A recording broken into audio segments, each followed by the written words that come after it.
Hello, everyone. Can you hear me? I can hear you. Yes, fantastic. Good morning, good afternoon. I think it's time, right? So we can start now. Yes. Yeah, fantastic. Good morning, good afternoon, everyone.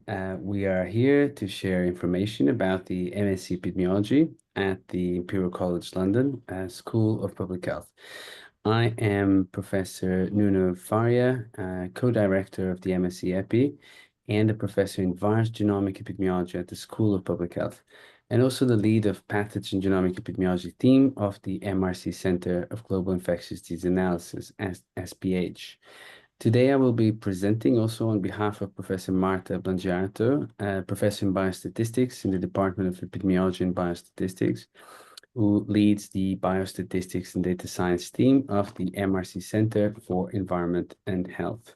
Together with Dr. Sungano Shigora, the MSc EPI course organizer, and together with Sylvia and Joe, we are very pleased to talk today a little bit more about our MSc EPI. Next slide, please. So what and how do we know what is good for us or bad for us? So every day we are literally bombarded with medical news. Some claim that coffee will save our lives, others warn it will kill us. News reports tell us that what causes cancer, what prevents it, and sometimes even the same factor appears on both lists. So how do we separate fact from fiction? How do we move beyond sensational headlines to understand what truly affects health? This is where epidemiology comes in. So epidemiology provides us with the tools to critically assess evidence, design studies, and make sense of the complex health data. It helps us to determine causation, measure risk, and ultimately inform public health decisions that can save lives. So in this MSc epidemiology course, you will learn the principles and the methods that underpin epidemiological research. And by the end of it, you'll be able to critically evaluate studies like the ones humorously depicted here in this cartoon and a few others that I will show in the next slides. Next slide, please.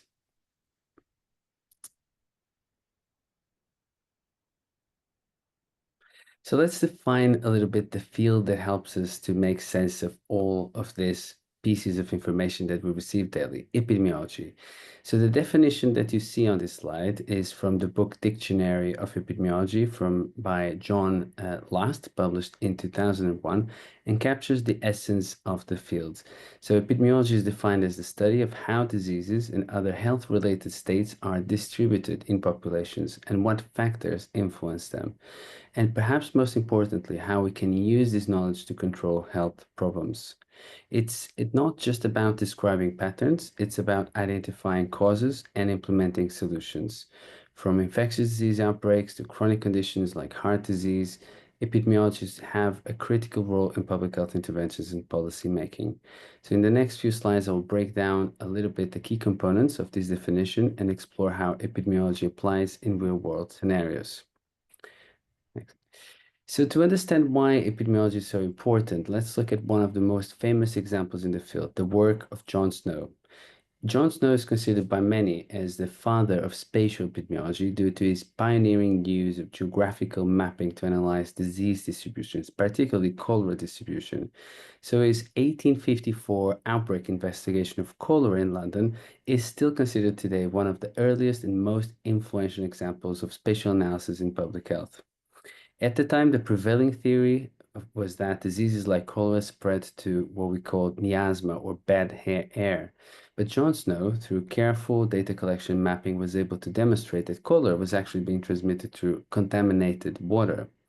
So in the center, the image shows John Snow's famous cholera map of Soho, central London, where each black mark or dot represents a cholera case. He showed that all cases clustered around a water pump in the Broad Street water pump, which is shown on the right-hand side. So once authorities removed this pump handle, the outbreak kind of became limited and subsided, providing sort of compelling evidence for waterborne disease transmission. The pump is still there today, and you will be able to visit it once in London. This was one of the earliest examples of epidemiology in action, using data and spatial analysis to identify disease sources and inform public health measure. And his work laid the foundation for modern epidemiology, showing how systematic investigation can really help us to understand the drivers of disease transmission, its patterns, and therefore to save lives. Next slide, please. But moving forward in time, let's try to generalize the key objectives of epidemiology into modern times and explain why it still remains essential today. Epidemiology serves four main purposes. So first of all, to understand the causes of diseases, what factors contribute to their emergence and spread. The study, for example, investigates how diet specifically leafy greens may lower the risk of bowel cancer. By analyzing large population datasets, epidemiologists from our team determined risk factors and helped to shape dietary guidelines and cancer prevention strategies. Next. Second, to describe the evolution of diseases, how they changed over time and across populations. So epidemiology also tracks how diseases change over time and across geographies and in different population risk groups. This study examined cancer mortality trends in England from 2002 to 2019 using spatiotemporal epidemiology to understand patterns and disparities. And such findings were crucial for allocating healthcare resources and designing targeted interventions. Next. Third point, to study the natural history of prognosis of disease. What happens after infection? What determines the outcomes, clinical outcomes? So some diseases persist for decades, requiring long-term epidemiological surveillance. This study specifically, also from our department, focuses on the transmission dynamics of wild poliovirus in Pakistan and Afghanistan over a period of 11 years, and it was very useful to inform eradication efforts. Understanding the natural history of infections and infectious diseases allows us to anticipate the challenges and adjust global health strategies accordingly. Next, please. And finally, to evaluate interventions, assessing what strategies work to control and prevent disease. Ultimately, epidemiology, this is an example, for example, this study actually models the impact of malaria control interventions on Plasmodium vivax, assessing whether interventions like bed nets, drug treatments, or vaccination campaigns are most effective. Evaluating these interventions sort of ensures that public health measures are evidence-based and achieve real-world impact. So ultimately, really, epidemiology is action-driven. Next slide, please. But more fundamentally, in the MSc Epidemiology, you will be able to train and master state-of-the-art methods to answer fundamental questions, such as the ones shown here on this slide. For example, why don't all people, even within the same country or city, have the same life expectancy? What drives these disparities? Second, have we truly really beaten the COVID pandemic, or are there still some lingering challenges? Third, for example, where did emerging infectious diseases like HIV, Zika, SARS-CoV-2, or Mpox originate? How do they spread? How can we predict future outbreaks? For example, other questions involve when new medicines or vaccines are developed, but how do we actually know that they work? How do we decide what are the optimal vaccination programs, and how do we measure their effectiveness in real-world settings? So some of these questions sort of are typically guide epidemiologists in applying robust study designs, data collection techniques, and analytical methods to generate evidence-based insights. Next slide, please. So this slide sort of showcases just a few examples of Imperial College and School of Public Health contributions to global health, many of which have been widely covered on major news outlets like the BBC, New York Times, Guardian, and so on and so forth. So this just covers a few selected 8 of these studies on the impact of air pollution across all stages of life, influencing environmental health policies, into long COVID, helping to refine diagnostic criteria and patient management, into new diagnostic tests to improve child illness detection, making healthcare more accessible and efficient, into the surveillance of and the detection of new SARS-CoV-2 variants, including the spread of the Gamma variant of concern, supporting pandemic response efforts, and reaching, for example, analysis of cancer survival disparities, epidemiological modeling of COVID transmission, guiding policy and government lockdown policies, and also the development of clinical trials and new vaccines, advancing global immunization efforts. Next slide, please. So, moreover, environmental factors such as air pollution and noise are major, but very often overlooked contributors to public health issues. Our department has been leading research into their long-term effects and informing policies to mitigate these risks. So some of the key findings from Imperial's research in this topic include studies that have linked high levels of aircraft noise near Heathrow Airport to increased rates of heart disease and stroke. Chronic noise pollution really may be a significant cardiovascular risk factor, similar to air pollution itself. Other examples include research evaluating London's ultra-low emission zone, or also known as ULEZ, which has shown promising early results in reducing nitrogen dioxide levels, a major air pollutant linked to respiratory and cardiovascular disease. And Imperial has also contributed to the Chief Medical Officer's report, CMO report, highlighting that the extensive impact of air pollution health from childhood development to increase mortality risks in older populations. Next slide, please. More recently, it is fair to say that Imperial College and the School of Public Health has been at the forefront of tackling recent outbreaks, particularly those caused by public health emergencies of international concern, which normally always involve zoonotic viruses. This includes Mpox, yellow fever, Zika, and SARS-CoV-2, just to cite a few examples. So during the recent and ongoing Mpox outbreaks, Imperial College experts have played a key role in evaluating and, characterizing virus transmissibility, risk factors, and containment strategies. And our research also contributed to understand how Mpox spreads and how interventions could limit its impact, particularly in high-risk populations. I'm actually presenting today from Angola, where we are investigating Mpox outbreak here at the moment. So during COVID-19, our MRC Center for Global Infectious Disease Analysis at Imperial has also been really important in producing real-time COVID-19 reports, over 50 reports shaping public health responses worldwide. These reports covered a huge breadth of questions, including and provided early projections of cases, early projections of hospitalizations and effectiveness of interventions, directly informing UK government policies, not just in the UK, actually, but also internationally. Some of these examples are highlighted here. You're free to consultate in your own time. Next slide, please. So epidemiology has been increasingly relying on advanced statistical methods and machine learning to tackle complex public health challenges. So let's look at two examples of how Imperial College uses these cutting-edge approaches. So the study on the left illustrates how machine learning and statistical models have been used to analyze the dynamics of competing SARS-CoV-2 variants of concern during the Omicron wave in England. So our models were able to predict variant dominance, assess transmission rates of each of the different variants, co-circulating, and evaluate the effectiveness of control measures in near real time. So this was extremely powerful.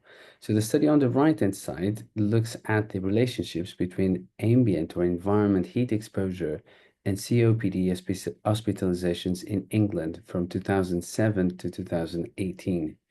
Using advanced statistical and spatial modeling, our researchers identified regional variations in risk and helped inform heat-related health policies and subsequently interventions. Next slide, please. But traditional epidemiology provides valuable insights into disease spread, but advancements in genomic sequencing, which is a core, for example, aspect of interest for my team, We can now track outbreaks at an unprecedented level of detail. Genomic epidemiology allows us to, in fact, analyze pathogen evolution, transmission dynamics, and outbreak origins as closer as possible to real time. So, key questions in genomic epidemiology include what are the origins of an outbreak? So, by sequencing and analyzing pathogen genomes, we can now reconstruct evolutionary relationships very quickly and determine where a new outbreak may have originated and perhaps the host where it may have originated from as well. We can also, so another key question we can also ask is like how transmissible are certain pathogen lineages? Genomic data has been helping us to measure the spreads and the transmissibility of different variants, as seen from the graphs sort of here on the left-hand side, tracking the frequency of SARS-CoV-2 variants across different regions in England. And we can ask questions about what are the key drivers of pathogen spread. So the phylogenetic tree on the right-hand side shows how lineages evolve and spread between hosts. So in blue corresponds to non-human primates and red corresponds to humans. So this indicates frequent cross-species transmission. And in this case, this is an example from yellow fever that reveals transmission is driven primarily by sylvatic transmission between non-human primates and humans mediated by sylvatic mosquitoes, driven particularly by environmental factors. So there's several different examples in research. These are just a few of them you'll find them in our website. So again, please feel free to dig in a bit deeper in our Imperial College web pages. Next slide, please. But really, the message that I wanted to share with you is that epidemiology is a field with many, many different dimensions. So this word cloud sort of shows the vast scope of applications within epidemiology and the various potential links and definitions in the field. But it really isn't just about infectious diseases. It spans genomics, it spans modeling, it spans environmental health, clinical research, global health, and more recently, strong emphasis also on One Health approaches. The key then take-home messages from these few slides: epidemiology is diverse, whether investigating cancer, mental health, infectious diseases, health disparities. Epidemiologists play a key role in shaping public health policies. Interdisciplinary approaches are important. This brings in mathematical modeling, genomic epi, behavioral research, digital health data are really transforming the way we study infectious diseases. And we need to think about global and local impact, from community level health interventions to international outbreak investigations. As an epidemiologist, you will be working across different scales to improve health outcomes, not just locally, but also globally. I'll now pass to Sungano. Thank you, and I look forward to see you all in our course. Thank you very much for that great overview, Nuno, and the introduction to epidemiology and to the School of Public Health. As Nuno's mentioned earlier, my name is Sungano, and I am a principal teaching fellow in the School of Public Health, and I am the course organizer on the MSc in epidemiology. I would oversee all aspects of the course from the time that you apply to graduation, and I'm now going to tell you a little bit more about the course and what to expect of your year at Imperial. I'm hoping you've had a look at the course website and have some idea of what to expect. We're now going to go into a little bit more granular detail, which would be welcome after this presentation to ask any questions if I've missed anything. So this is a full 1 year course, and it's an intensive year. You would expect to be here in London from late September of this year to late September 2026. In the first term, you will have all of your compulsory modules presented to you. So these are the compulsory modules that are introduction to statistics, research methods, infectious disease modeling, and principles and methods of epidemiology. In term 2, you get to select modules that are of interest to you. So these are either in advanced modeling or statistical skills, and these are based on your interests as well as to supplement or complement skills that you expect to apply in your research project in term 3. The third term starts around April, May, and this is all dedicated to your research projects. This is about a 4-month research period where you complete your own research project supervised by academics from the School of Public Health. These are the four modules, so I'm detailing these, and each of those carries 7.5 ECTS. And if you have not heard of that, these are the European Credit Transfer and Accumulating System. The first term adds up to 30 ECTS, and the whole program comprises 90 ECTS. So you will get 30 ECTS out of term one, with each of these modules contributing 7.5 ECTS.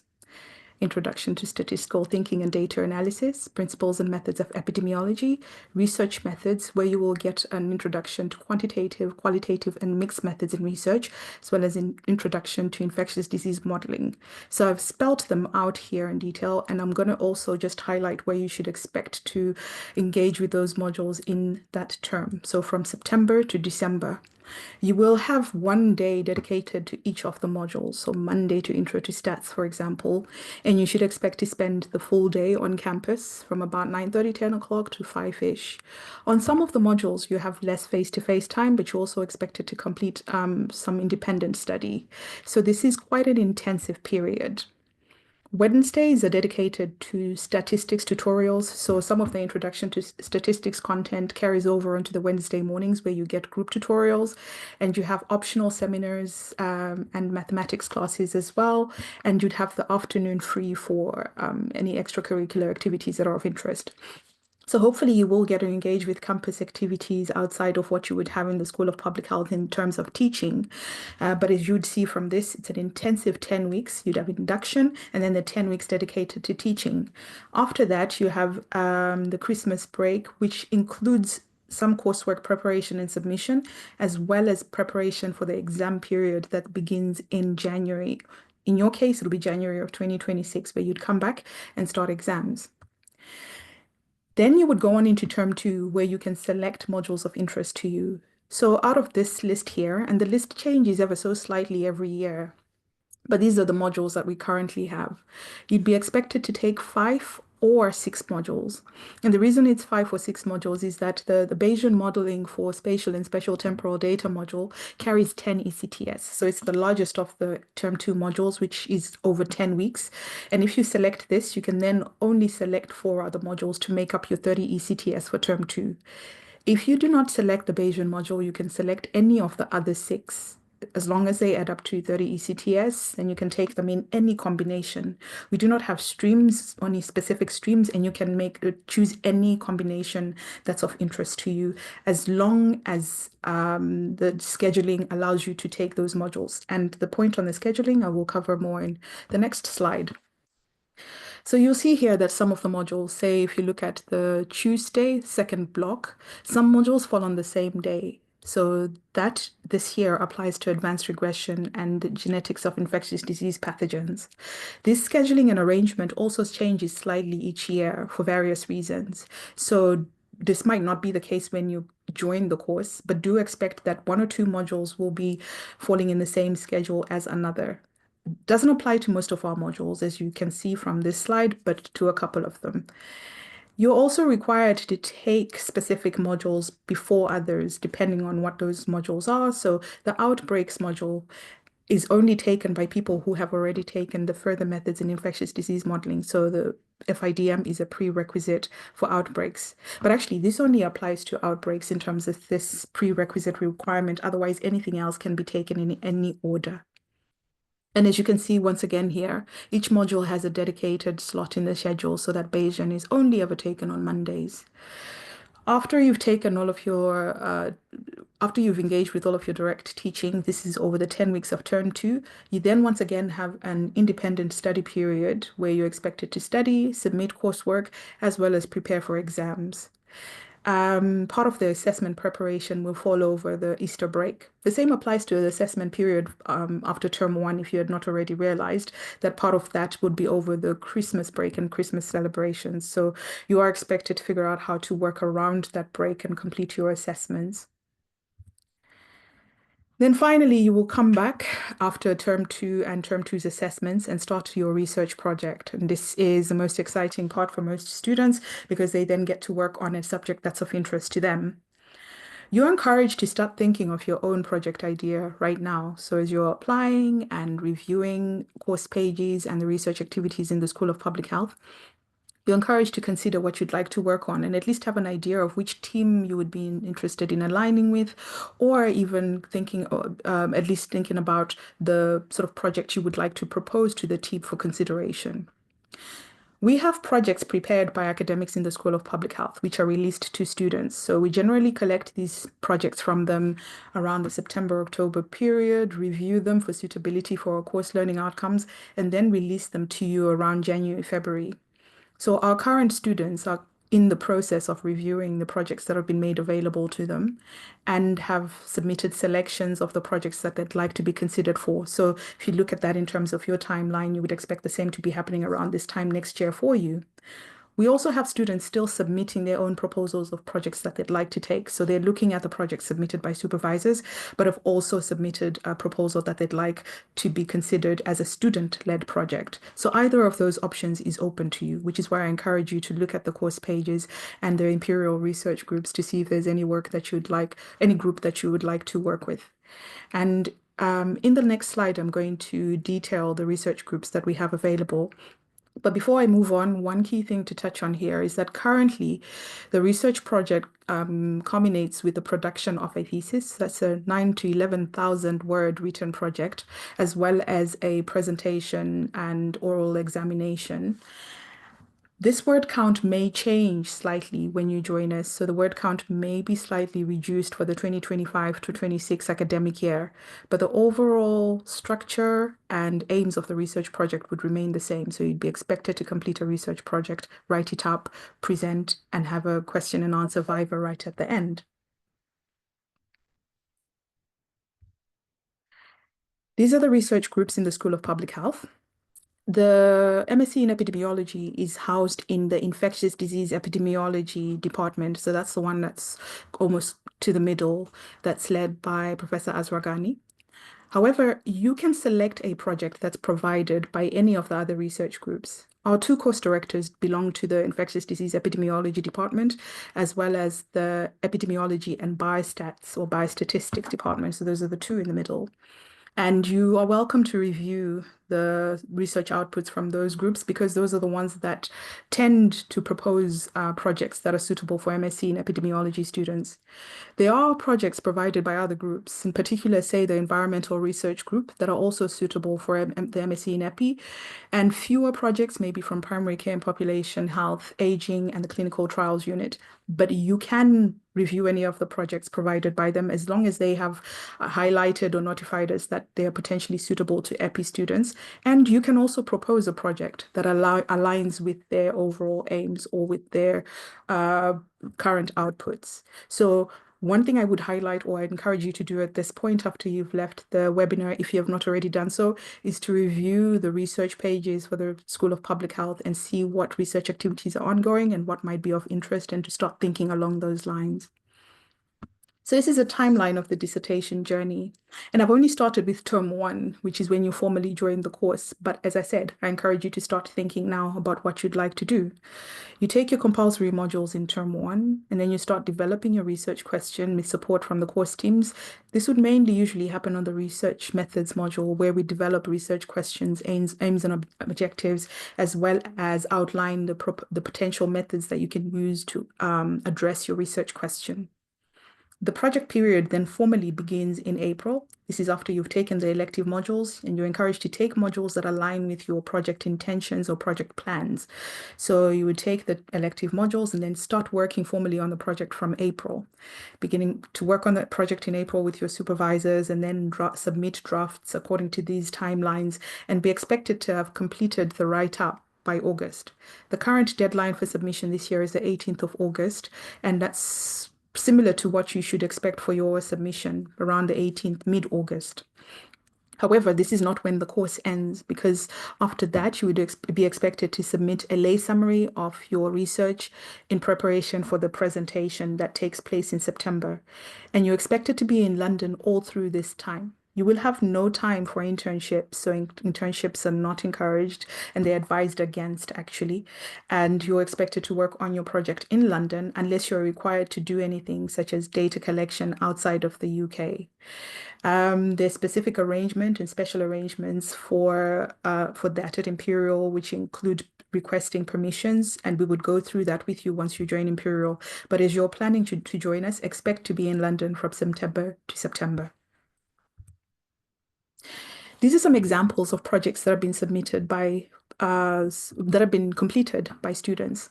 And the top selection are those that were proposed by SPH academics. So these are the researchers at Imperial who proposed projects which were then chosen by students. And you can see, for the most part, they represent the research that you will come across in the departments that I mentioned earlier. That's the Department of Infectious Disease Epidemiology, as well as Epidemiology and Biostats. However, there are a couple on this list. For instance, the smoking behavior study that was from primary care and population health. And there are several others that have been taken by students from the clinical trials unit or aging. So it is, as I said, up to you where you go, but mostly the ones that will suit you are from those two departments. I've included a couple of projects right at the bottom that represent student-led proposals. So these are projects that were proposed by students based on their interests, such as the one on HIV, which was proposed by a student from South Africa who was interested in understanding more about HIV in that context, and proposed this to a team in infectious disease epidemiology and then completed it with them. The team also worked in part in South Africa, so this was a fantastic working relationship for that. The second on West Nile virus was in collaboration with a team in epidemiology and biostats. And actually, I believe this was co-supervised by one of our course directors, Professor Blangiardo, as well as a team at the London School of Hygiene. So you can have external supervision. The main requirement is that you have at least one supervisor that's based in the School of Public Health at Imperial. So when you propose your project, it could be something that you have co-developed with potential supervisors in your current institution or anywhere else, and then have supervision with another academic in SPH. An obvious requirement of that is that whatever you're going to propose should be aligned to the research that's already being conducted by teams in SPH. Otherwise, you won't be able to identify anyone that can co-supervise based on their expertise, because you'd need someone that has the appropriate or right expertise to co-supervise your project. We have a series of other projects being proposed by students as we speak, but also the selection process that's ongoing based on the projects that have been provided by academics, as mentioned. These are the key expectations or the main expectations of what you should be able to do by the time that you leave the MSc in epidemiology. And you would have seen that this is quite a quantitative program. So you should have developed your expertise in quantitative data analysis. So those quantitative skills that are required for modern epidemiology. But overall, you should have a good understanding based on the ideals or concepts that I've mentioned on the designing of a project. You should be able to prepare, design, construct a study, as well as then analyze and interpret the data and present findings. So have a whole holistic overview of the research project and be able to conduct your own research independently. Through that, you will develop critical thinking skills that we try and instill all the way through from the principles and methods of EPI, research methods modules from the start, as well as all of the coursework assessments that you will be taking throughout the year. Through the research methods mainly, you will also garner some experience in qualitative methods and mixed methods. So you would be practicing and mostly conducting quantitative research in all of your modules, but will have some exposure to qual and mixed methods through research methods.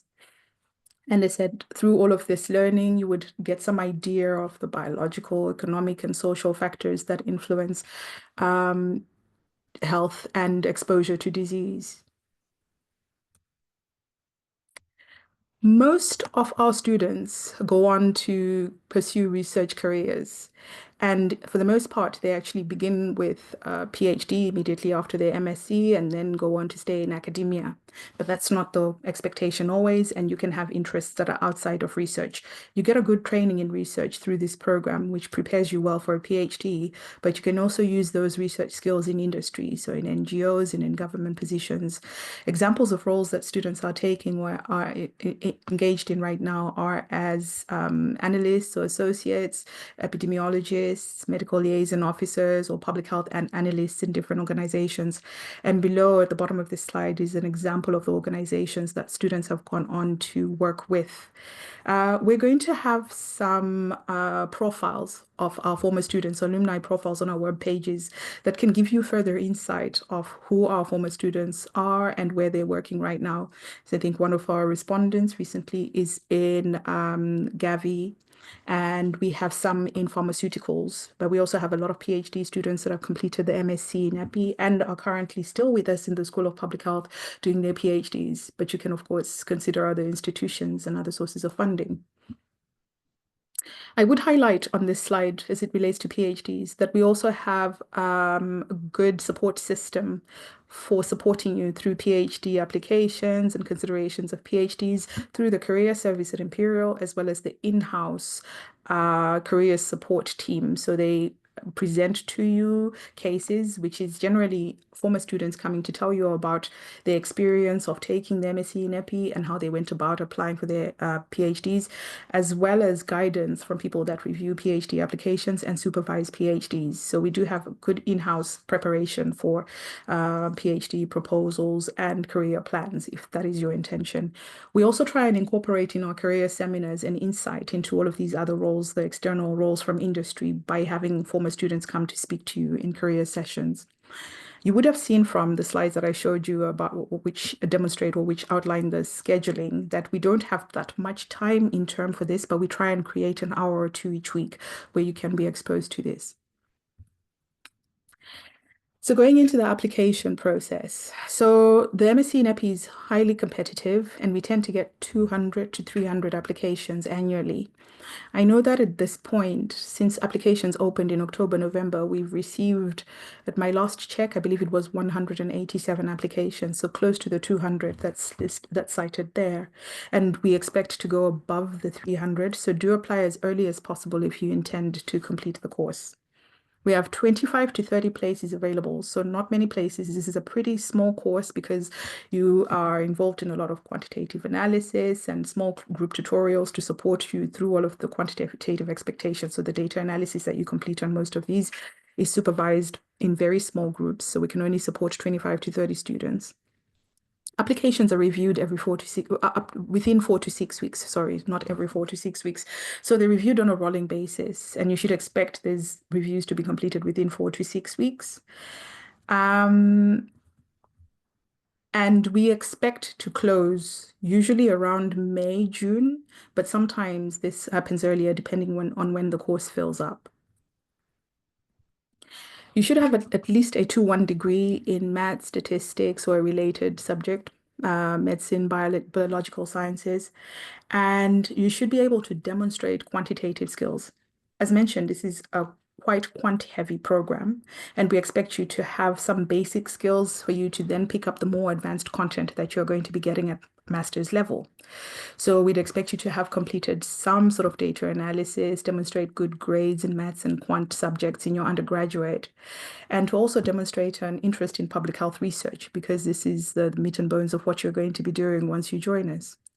To demonstrate this interest, we usually review what you have said in your personal statement. So your personal statement should outline and give us a good idea of who you are and should align with what you're doing at the current moment. So you should ideally talk about your undergraduate, what you're doing there that's prepared you for the course, why you selected this particular program, and importantly, how we can support you in your career plans, because we'd just like to have a good idea of who you are as you come to us and what we can do to prepare to support you as best we can to achieve your career goals.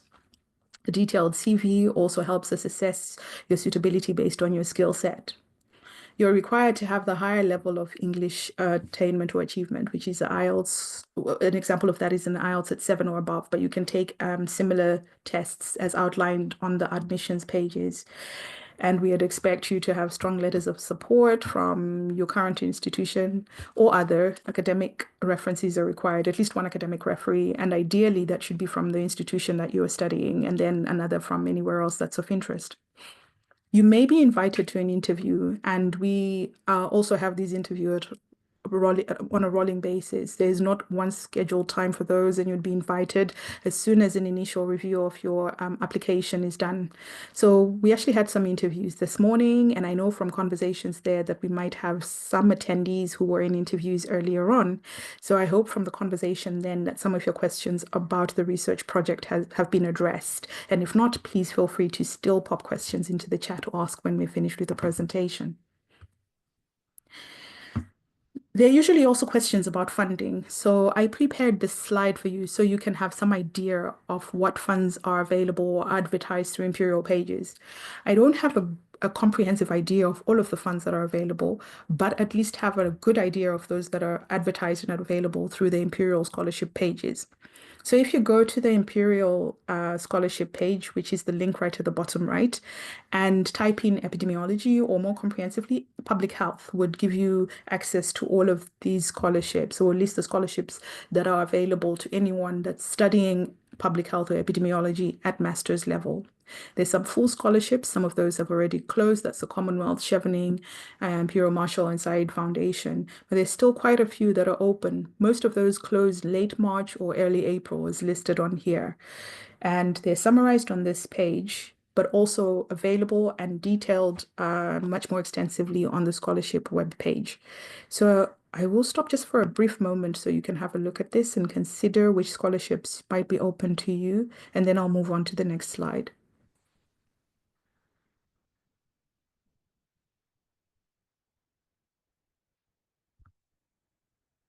Right, we're almost close to the end of the presentation, but thought we could leave you with some summer reading or reading that could be of interest. And there's some books here that you may not know relate to epidemiology, such as A Fair Society and Healthy Lives, that's more aligned to social epi, Risky Talk and the Art of Statistics by Professor David Spiegelhalter, who gave a couple of talks here at Imperial last year. There's some more that are very subject specific that have been recommended by Professor Faria that are all on the right side of this slide. But these are reads that are quite easily accessible, hopefully, and that would give you an insight of what to expect of epidemiology in general and more so of epidemiology here in the School of Public Health. So I think this is everything from us. If you have any questions about the presentation, content, or the course specifically, then please do email MSc in Epidemiology. The email will land in the course support team pages and usually will then be forwarded to us, who are the course organizers and course directors, for review, depending on what the query is. And the team that would address any of your queries and support you once you're at Imperial are the team that you see here. So myself, you have Mrs. Joe Tite and Sylvia Ye, who are also addressing questions in the Q&A if you've posted any. And if there are particular things that relate to the course directors, it'll be Professor Faria and Professor Blangiardo. So I think I will stop here and then see if there are any questions that are coming up in the chat or the Q&A. I don't know if you've spotted anything, Nuno, as yet. One question.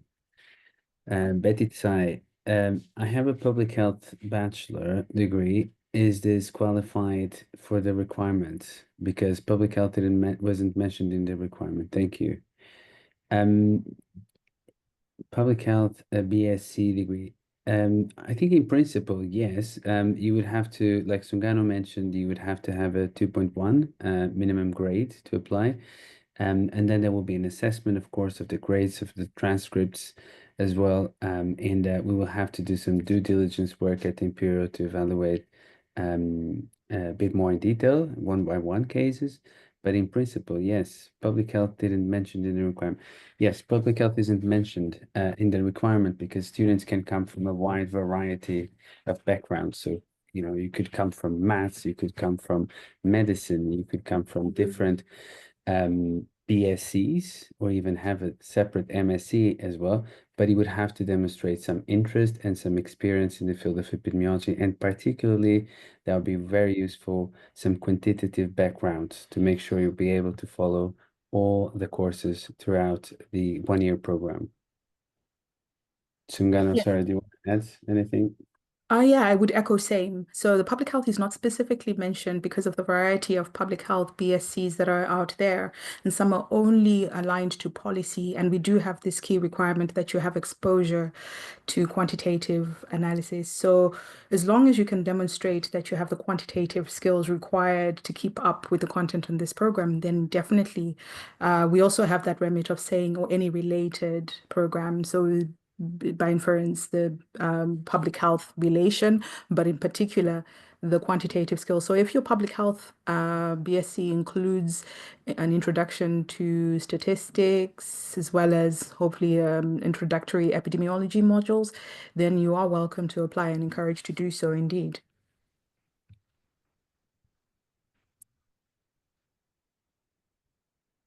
So there is a question about nutrition and which research groups are more focused on that.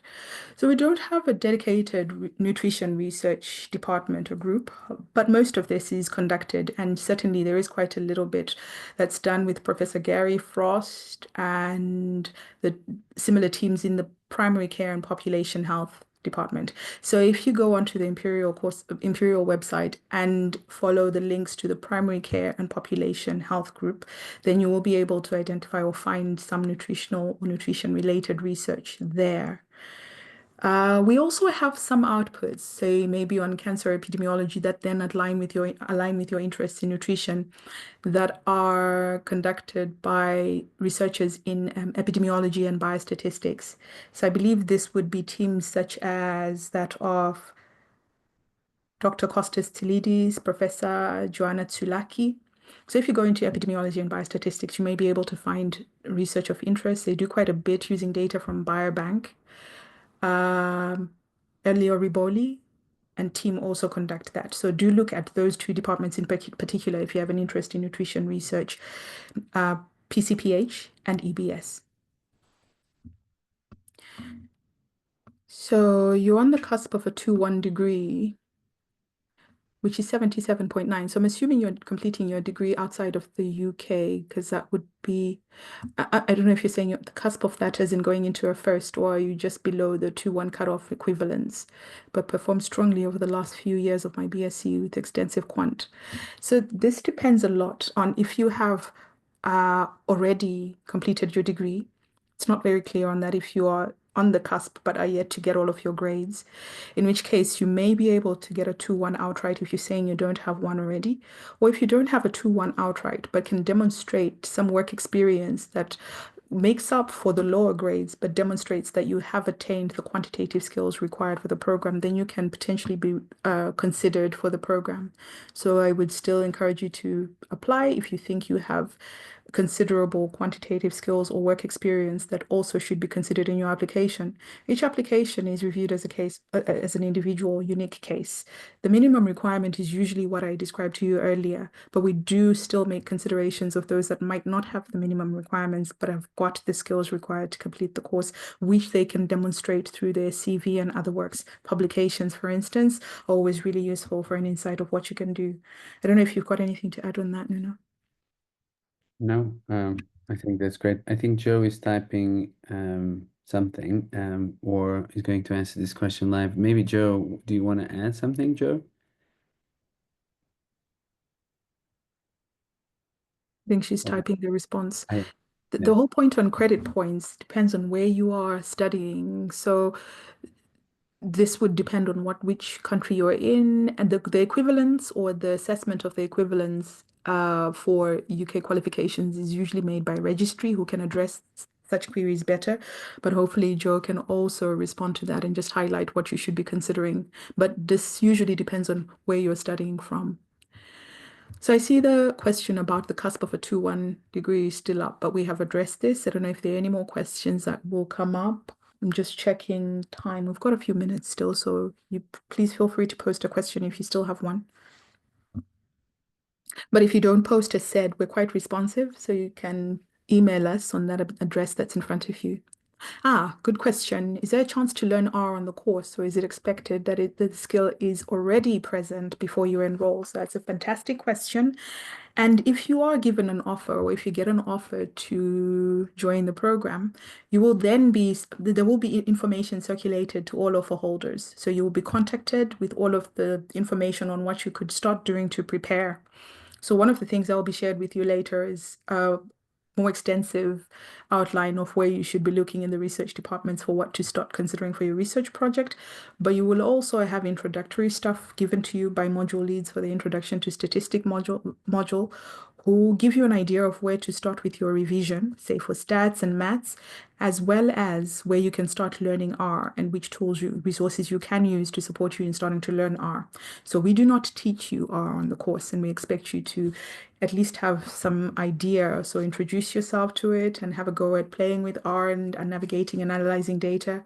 Most of the people that get offers do have some exposure to R and can demonstrate this in their application, but that's not a key requirement. But we do suggest that you start learning R, and we'll give you resources for that. So I hope that helps. And then there is a question about the Global Disease Masterclass. So this used to be a compulsory module in, I believe, the 2019 year was the last that the Global Disease Masterclass was offered as compulsory on both the MSc in Epidemiology and the Master of Public Health. And that's something useful to highlight here, that we share some modules with other programs, either the MPH or the MSc in Health Data Analytics or Machine Learning, depending on the module. The Global Disease Masterclass is no longer offered as a module. We had some material that you could engage with optionally, but that's not as necessarily shared as seminars anymore. In the last 2 years, we have not done that. So no, we do not offer the Global Disease Masterclass module anymore. But there are some seminars aligned to the sort of content that you would learn on Global Disease Masterclass.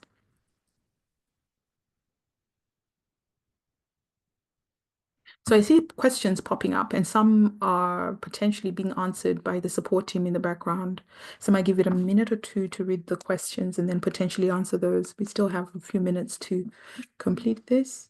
And if you spot anything that's low hanging for you, Nuno, then please do answer. I see Joe is typing a response. Yeah. What are the software tools I recommended to learn beforehand as well? Are tools like Excel, SQL, uh, Power BI or SPSS relevant as well? Yeah, I mean, all the tools will be relevant, to be honest. I think most of the courses in our using R, and this is something that we're trying to make as standardized as possible across all the modules. So R will be the base language that you'll be using. But I think like, learning Python, if you want to do something slightly different, Python is also might be quite useful, but it's not required to know Python before the course. But of course, like, basic Excel skills, SQL, SPSS will also be relevant as well and might be useful for different research questions that you might come up with specifically, I think, especially doing your assignments in your project, your final project. Thanks, Nuno. So yeah, I would reiterate saying that most of your learning will be on R, and you'll have a lot of exposure to Excel, of course. And depending on what software or what tools you were using, you may find that you're able to still do some of your data analysis on that. Specifically Python, maybe less so SPSS, but more so Stata potentially, because our research teams include people that were using Stata a lot before the pandemic. So you might find somebody who's proposing a project or that's willing to supervise a project on Stata if that's your preferred software or tool for analysis. So it would be projects usually are advertised as either being completed mainly on R, in some cases Python, and then in some instances will be supported on Stata as well. As said, less so SPSS.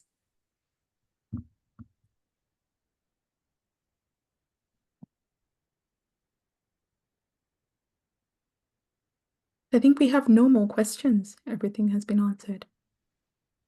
But at least nothing popping up now, and it might not be a bad time to close. I don't know what you think, Nuno.